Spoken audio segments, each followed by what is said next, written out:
বন্ধুর বিয়ের নেমন্তন্ন খেয়ে ফিরতে ফিরতে বেশ রাত হয়ে গেল, প্রায় 1টা বাজে।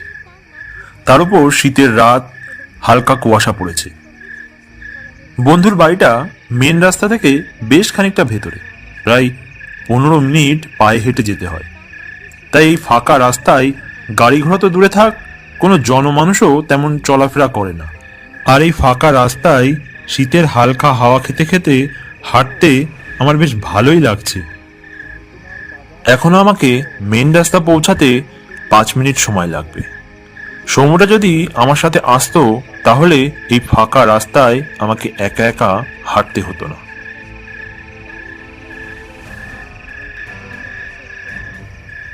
এরপর চুপচাপ হাঁটতে হাঁটতে মেন রাস্তার দিকে এগিয়ে চললাম।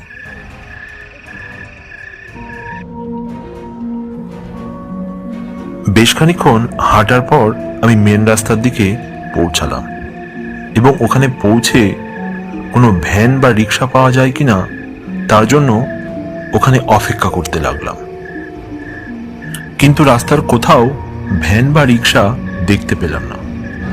তবে রাস্তায় 2-1টা গাড়ি দেখতে পেলাম, তবে সেগুলো তো আর আমাকে স্টেশনে পৌঁছে দেবে না। তাই অপেক্ষা করতে থাকলাম যদি কোনো ভ্যান বা রিক্সা পাওয়া যায়। বেশ খানিকক্ষণ দাঁড়িয়ে থাকার পর কোনো ভ্যান বা রিক্সা দেখতে না পেয়ে আমি ঠিক করলাম যে পায়ে হেঁটেই স্টেশনের দিকে যাব। ঠিক সেই সময় হঠাৎ করে একটা রিক্সাওয়ালাকে দেখতে পেলাম। ওই রাস্তা দিয়ে ভ্যান নিয়ে যাচ্ছে এবং তাকে দেখতে পেয়ে আমি ডাক দিয়ে বললাম, ও রিক্সা দাদা, আমাকে একটু নিয়ে যাবে স্টেশনের দিকে? আমার কথা শুনে রিক্সাওয়ালা তার রিক্সাটা আমার সামনে এসে দাঁড় করায় এবং আমাকে বলে, এত রাতে আপনি কোথায় যাবেন? আমি বললাম স্টেশনের দিকে।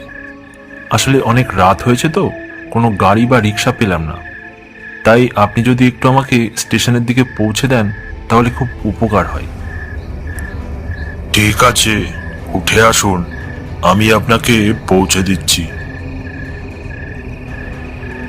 এরপর আমি লোকটির ভ্যানে গিয়ে বসলাম এবং লোকটিও ভ্যানটি চালাতে শুরু করলো। ভ্যানটি চলতে শুরু করলে আমি লোকটিকে জিজ্ঞাসা করি, আচ্ছা দাদা, আপনি এত রাত্রে ভ্যান নিয়ে কোথায় যাচ্ছিলেন?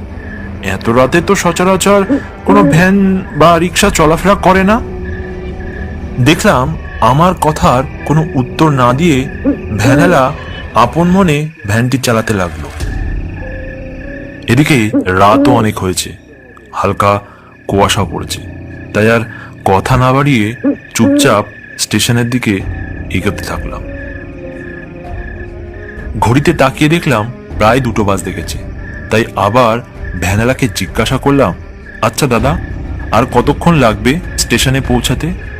দেখলাম আমার কথার কোনো উত্তর না দিয়ে আপন মনে ভ্যানটি চালাচ্ছে ওই লোকটি। কেন জানি না আমার একটু ভয় লাগতে আরম্ভ করেছে। তারপর ভাবলাম সবাই তো সমান না, হয়তো উনি কথা কম বলে, তাই আর তর্কে গেলাম না।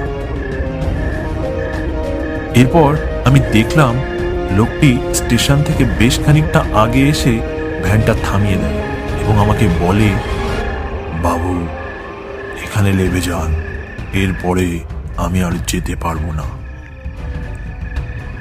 এ কথা বলা মাত্রই ভ্যানওয়ালা কোথায় যেন মিশে গেল হঠাৎ করে। এইরকম অদ্ভুত ঘটনা হতে দেখে আমি একটু ভয় পেয়ে গেলাম এবং কি করবো বুঝে উঠতে না পেরে তাড়াতাড়ি স্টেশনের দিকে এগোতে লাগলাম। কিছু দূর যেতেই আমি দেখলাম কয়েকজন লোক দাঁড়িয়ে কি যেন আলোচনা করছে। কানে ভেসে এলো গাছ পড়ে একজন লোক মারা গেছে সামনে। আমি সামনে যেতেই অবাক, দেখলাম আর কেউই নয়, ওই গাছ পড়ে ওই ভ্যানওয়ালা মারা গেছে। আর এটা দেখা মাত্রই আমি নিজেকে বিশ্বাস করে উঠতে পারছিলাম না, আর ওখানেই আমি চুপচাপ দাঁড়িয়ে থাকি। মনে মনে ভাবতে লাগলাম, তাহলে এতক্ষণ ধরে আমি কি তাহলে এক মৃত ব্যক্তির সাথে আসছিলাম?